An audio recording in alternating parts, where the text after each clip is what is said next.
السلام عليكم ورحمة الله وبركاته isku noqod wanaagsan casharkii saddexaad ee Adobe Premiere Pro casharka maanta waxaan kaga hadli doonaa sida text loogu daro qoraalkaaga sidoo kalena loo sameeyo zoom in iyo zoom out sida casharka hore aan ku sheegnay iyo website-ka aad ka heli kartid translation-nada adoo markaas kala soo degay marka waxa uu horeeyay maanta aan ka bilaabana casharkan waxa waaye sidee text ugu dari karnaa video-heena waxaan sameynayaa hadda video ayaan wadayaa kadib intaan isaga qabanaya okay text marka aad ku dariso video aad buu fudud yahay sababtoo ah meeshan haddaad aragtid type tool ay ku qoran tahay oo ta'da weyn ah macnaheedu waxa ka dhiganta waa text waxaan sameynaynaa inaan soo jeedno waxaan sameyn karnaa inaan soo jeedno amaba intaan click siino inaan dhahno kadibna aan saas dhahno double click aan xagan ku siino kadibna aan ku qorno waxaan rabno kala welcome isaga qorno arkaysaa welcome marka qoran textiisa ay ugu soo baxayo textiga marka ay ugu soo baxo haddii aan rabo inaan textigan yara weyneeyo waxaan tagayaa meeshan oo waa meesha textiga aad color ka bedelisid meeshan haddaad fiirisid away kana xagaan font size ay ku qoran tahay marka font size kan ayaan yara weyneyn karnaa ama aan mataqaanaa yareyn karnaa ama waxaad sameyn kartaa selection tool inta ku laabatid ayaad yara jeedi kartaa sidoo kale geeskan ayaa saa u yara jeedi kartaa kan kalena saa waxay u yara jeed inuu yara weynaado ma jeedaa okay kadibna inaan meesha aan rabno aan dhigno sidoo kale waan yareyn karnaa xogaa aad ayuu u yara weyn yahay waxaan sameyn karnaa marka aan dhigno kor oo kale xagaan kadibna inaan hoos u yara socono wax yar kadib markaan hoos u socono meeshan fiilka ay ku qoran tahay meeshan qalinka ah waxa ka dhigan tahay waa colorka marka aad rabtid textigaaga inaad color ka bedeshid click baan hal mar siinayaa markaan click siiyo waxaad arkaysaa in la soo saaray color tira badan colorkan rabaan ka dhigi karaa tusaale kale inta ayaan soo yara jeedi karaa inta ayaan jeedi karaa kor hoos hadda blue oo kale green oo kale red oo kale green oo kale haddaan ka dhigo marka greenka ayaad waxaad ka dhigi kartaa green xoogaa mid madow ah green biyo ah green aad ah markaasna waxaad leedahay okay marka okay aan dhahno waxaad arkaysaa textigeena in loo bedelay mid green ah sidoo kale meeshan kalena waxaa ku qoran background oo colorka backgroundkiisa haddaad rabto inaad bedeshid kadib meeshan hadda click haddaan siiyo waxma dhacayaan laakiin haddaan aan saaro tick haddaan inta saaro waxaad arkaysaa in la ii saaray background in la ii saaray waxaan sameyn karaa inaan backgroundka aan doorto xataa markaan aan click siiyo waxaan ka dhigi karaa guduud backgroundka kadibna waxaan arkaysaa marka in hadda la ii saaray background guduud ah haddii aan marka hadda yareeyo sidoo kale haddaad rabto inaad yareysidna waxaad sameyn kartaa meeshan ay ku qoran tahay font size ayaa waxaan ka dhigi karnaa hadda 100 waaye 80 oo kale inta ayaan leenahay kadib waa kaas textiga saas ayuu u yaraanayaa marka text marka ku darisid video aad buu fudud yahay waxaad sameynaysaa kaliya taadaas aad ku dhufanaysaa kadibna saas sidoo kalena waa soo jeedi kartaa saas aad dhigi kartaa kadibna waa lagu qoriyaa kaas ama waxaad sameyn kartaa adoona soo jeedanba kaliya waa dooran kartaa kadibna waxaad dhigi kartaa saas aad ugu qori kartaa waxa rabtid marka text marka ku darisid saas aad ugu dari kartaa waa qaabka aad text ugu dari kartid marka text ku darto daarabtid textiga inaad positionada meeshu yaalana aad mar walba aad inta haddaad rabto inaad dhigtid inta haddaad rabto inaad dhigtid tusaale kale fiiri hadda text baan noo dooran haddii aan rabo inaan positionka xaggan aan textiga haddaan rabo inaan inta u wareejiyo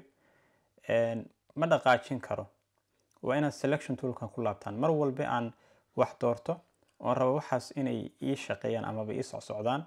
waa inaan ku laabto selection toolka marka aad selection tool ku laabto wakaas hadda waxa ii fudud text inaan qaado oo aan meeshaan raba geeyo laakiin hadduu textigu ku dooran yahay markaas awood uma lihid inaad textigii maaragtay aad aad meesha rabtid geysatid. Marka selection tool ku laabo kadibna textiga meeshii aad rabtid ayaad saa u dhigan kartaa. xitaa waad yareyn kartaa hadda intaan haddaan kasii yareyno waa kaas oo intaas ayuu sii la ekaanaya textiga. Okay, so waa markii aad rabtid inaad text ku dartid marka qayb kalena isla arki doonaa insha Allah oo ah text aad isticmaali kartaa warqado iyo waxyaabo kaleba. waxa kaloo rabnaa inaan isla aragno sidee u sameyn karnaa waxa loo yaqaano zoom in iyo zoom out. Sometimes waxaad aragtay ama waxaa laga yaabaa inaad rabtid inaad shay soo dhaweysid. So shaygaas hadaa rabtid inaad soo dhaweysid maxaa sameynaysaa? Mathalan oo kale waxaan rabnaa anaga inaan timeline keenan qaybtan timeline-ka oo casharkan sheegaya videohan in aan soo yara dhaweeyo zoom in aan ku soo yara sameeyo. So waxaan sameynaya inaan marka oo horeysa video inaan doorto. Markaan video doorto ayaan waxaan tagayaa effect controls oo ah cashar waan ka hadalnay effect control markii opacity aan sameynaynay. hadduu inta kaaga soo bixi waayna inta ayaad ku dhufanaysaa kadibna effect controls aad dhaysaa. kadib ayaan video haddana ku laabanaya. kadib ayaa waxaan arkayaa in la isoo saaray motion. marka meeshan motion ay ku qoran tahay hoosteeda waxaad arkaysaa inay ku hoos qoran tahay position iyo scale. marka waxaan sameynayaa inaan aan saaro positionka scale-kana sidoo kale. sababtoo positionka waa booska, scale-kana waa cabirka amaba inta aad rabtid markaas. kadib markii labadaas aan mid click markaan siiyo kana click aan siiyo waxaad arkaysaa waxaa loo yaqaanaa keyframes. marka laba waxaad arkaysaa in la ii saaray button oo yar yar oo keyframe ah. kadibna video ayaan wax yar yara wadayaa.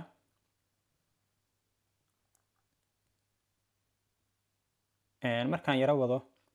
ayaan waxaan sameynayaa in aan haddana ku dhufto meeshan. markaan meeshan dul tago waxaad ku qoran add remove keyframe. meeshan ayaan waxaan siinayaa click haddana. kadibna meeshan hoose oo kasii hoosena waxaan leeyahay keyframe oo ayadana click ayaan siinayaa. kadib ayaan waxaan sameynayaa marka in aan hadda zoom in aan sameeyo. meeshan marka scale-ka waa meesha cabirka aad ka weyneynaysa. hadda fiiri haddaan gees mataqaana haddaad gees u qabatid kadibna aad jiidid ujeeda in la soo dhaweeyay.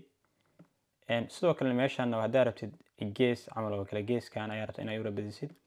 kana kor iyo hoos waaye haddaad rabtid inaad korka qabatid ama hoos haddaad rabtid ba hoos dhinaca kale u jeedisaa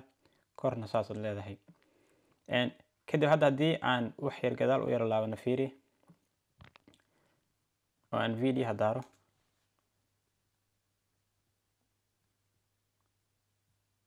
ujeeda yani tricks-ka yar ayaan lagu daray oo ah in naloo soo dhaweeyo hadda video zoom in lagu sameeyay in video hadda la soo dhaweynayo oo zoom in lagu sameynayo. wali meeshan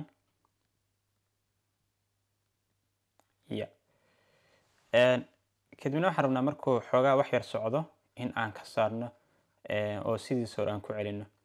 sidiisa hore haddaan rabno inaan ku celino waxaan sameynaynaa inaan dhahno inaan marka hore dhahno add meeshaan haddana ku dhufano kadibna remove keyframe. kadibna video ayaan wax yar ku yar dhufanayaa. kadibna haddana waxaan leeyahay add keyframe add or remove keyframe. kadibna meeshaan marka reset camal oo kale waa sidii hore ku celi ayaan ku dhufanayaa. sidoo kale meeshan hoosena waan ku dhufanayaa sidiisa hore ayaa lagu celinayaa. okay, so hadda haddii video aan ku yara laabano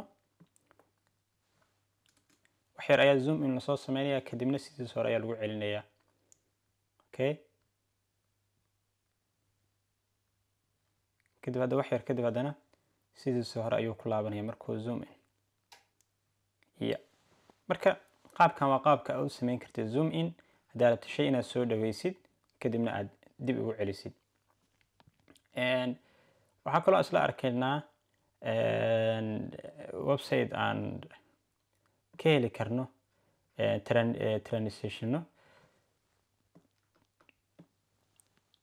transitionno casharka hore ayaan isla aragnay oo effect haddaad ku dhufatid kadibna aad kusii dhufatid video transition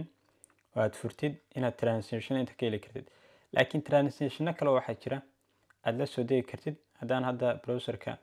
horaan usii qoray Mixkit Premiere Pro haddaad ku qortid kadibna aad hoos u yara socotid meeshan ay ku qoran tahay mixkit.co oo free video template for Premiere Pro Mixkit textiga haddaad ku dhufatid kaasna inaad raadisid waaye kadibna meeshan transition click lama soo degi kartid waxyaabo badan ayaad kala soo degi kartaa sida sound effect oo kale marka waxyaabo badan ayaad ka raadin kartaa transition haddaan hadda ku dhufto waxaad arkaysaa transition in la isiiyo xoogaa professional ah sida kan oo kale hadda fiiri zoom transition waaye kan oo kale hadda fiiri waa static transition kan fiiri marka kaliya haddaad rabto inaad la soo degto waxaad samayn kartaa inaad click ku dhufatid marka aad ku dhufatid inaad meesha haddana kusii dhufatid download for free template kadib markaad download for free template aad ku dhufatid wakaa toos ayaa la igu soo dejiyey marka waa qaabka aad kula soo degi kartid transitionadan sidoo kale sida u isticmaali kartidna oo aad ugu soo dari kartid Premiere Pro-gana ayadana qayb kale ayaan kaga hadli doonaa insha Allah marka casharkan maanta inta ayaan ku joojinaynaa sababtoo ah video xogaa ma rabno inuu nagu yara dheeraado cashar ku xiga ayaan waxaan kaga hadli doonaa insha Allah